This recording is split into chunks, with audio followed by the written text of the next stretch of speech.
ஓம் நம சிவாய நமக. ஓம் ஸ்ரீ குருபியோ நமக. அனைவருக்கும் வணக்கம். மாதா பிதா குரு தெய்வங்களை வணங்கி இந்த பதிவு கடக லக்னமும் லக்னாதிபதி சந்திரனும். வாங்க வீடியோக்குள்ள போகலாம்.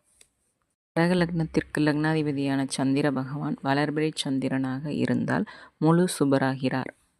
இவருடைய வீடு கடகராசி மட்டுமே என்பதால் ஒரே ஒரு ஆதிபத்தியத்தை பெற்றுள்ளதால் இவர் வீட்டில் அமரும்போது லக்ன சுபர் மற்றும் இல்லாது சுபத்துவத்தையும் செய்கிறார்.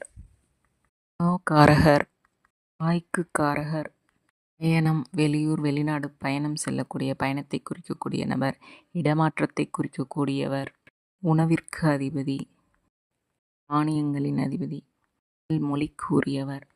தமிழ் மொழியில் நல்ல புலமை வாய்ந்தவராக திகழ இந்த சந்திரனும் முக்கியம் வாய்ந்தவராக இருக்கிறார்.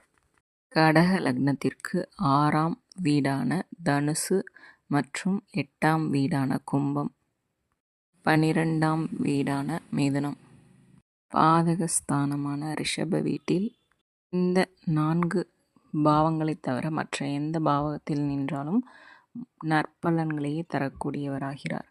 அதுவும் வளர்பிறை சந்திரனாக இருந்து சுபரின் பார்வை சேர்க்கை இணைவு பெற்று இருந்தால் முழு சுபராகவே அனைத்து நன்மைகளையும் வழங்கக்கூடியவராக இருக்கிறார்.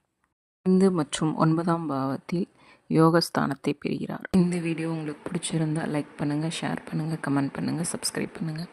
தேங்க்ஸ் ஃபார் வாட்சிங்.